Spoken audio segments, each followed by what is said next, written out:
जिंदगी समझनी है तो पीछे देखो और जिंदगी जीनी है तो आगे देखो। नमस्कार आप सभी का, आदाब, सत श्री अकाल। स्वागत है आप सभी का इस एक और महत्वपूर्ण सेशन में जिस पे हम बात करने वाले हैं इंडिगो क्राइसिस के बारे में। क्या था ये इंडिगो क्राइसिस, क्यों हुआ ये इंडिगो क्राइसिस और इसका हल क्या निकला, आइए समझते हैं। सोचो, आप एयरपोर्ट पर खड़े हैं, फ्लाइट कैंसिल हो चुकी हैं, काउंटर पर भीड़ लगी है और एयरलाइन सिर्फ एक ही जवाब दे रही है, सॉरी फॉर द इनकन्वीनियंस। यही सिचुएशन सेम इंडिगो क्राइसिस के टाइम पर हुई। हजारों फ्लाइट्स कैंसिल हुई, लाखों पैसेंजर्स अफेक्ट हुए। आज के वीडियो में हम बात करेंगे इंडिगो क्राइसिस हुआ क्यों, गवर्नमेंट ने 3 न्यू एयरलाइंस को अप्रूवल क्यों दिया, और सबसे इंपॉर्टेंट, क्या फ्लाइट्स अब सस्ती होंगी। वीडियो एंड तक देखिए क्योंकि पूरी पिक्चर तभी क्लियर होगी। इंडिगो इंडिया की सबसे बड़ी एयरलाइन है।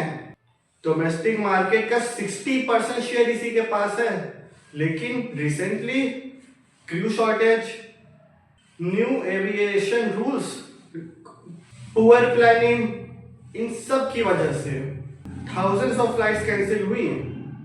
पीक ट्रैवल सीजन में कायोस मच गया, पैसेंजर्स के पास कोई अल्टरनेटिव ही नहीं था। और यहीं से एक सबसे बड़ा सवाल उठता है, एक एयरलाइन पर इतना डिपेंड क्यों, जब मार्केट में सिर्फ एक या दो बिग एयरलाइंस हैं।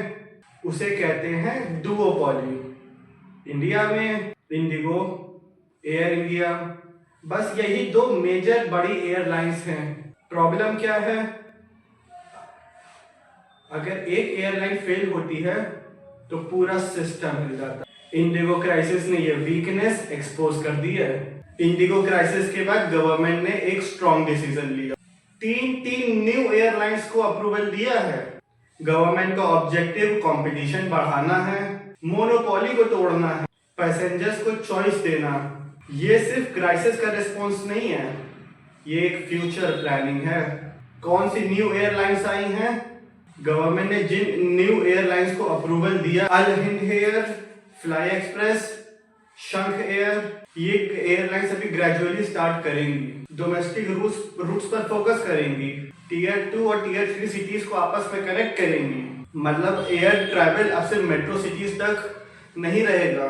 और सबसे बड़ा एक इंपॉर्टेंट क्वेश्चन, क्या फ्लाइट सस्ती होंगी? सीधा सवाल, क्या टिकट प्राइसेस कम होंगी? अगर लॉन्ग टर्म में देखा जाए तो यस, और शॉर्ट टर्म में देखा जाए तो थोड़ा मुश्किल है। क्यों?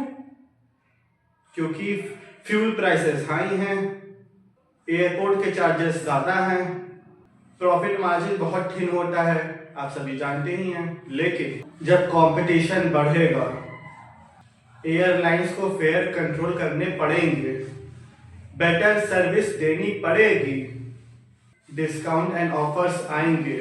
इसका फायदा डायरेक्ट पैसेंजर को मिलने वाला है। चीप टिकट्स के अलावा फायदे क्या हैं?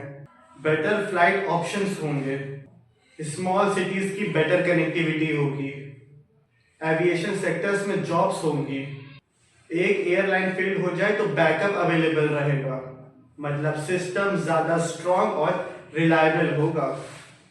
इंडिया का एविएशन फ्यूचर, इंडिया वर्ल्ड का फास्टेस्ट ग्रोइंग एविएशन मार्केट है, क्योंकि मिडिल क्लास बढ़ रहा है, एयर ट्रैफिक डिमांड डबल हो रही है।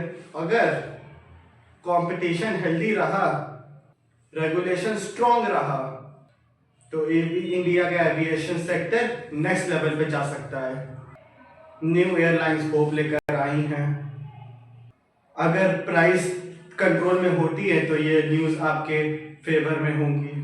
अगर वीडियो पसंद आया तो लाइक करें, अपना ओपिनियन कमेंट में ज़रूर लिखें और सब्सक्राइब करके ज़रूर चलिएगा।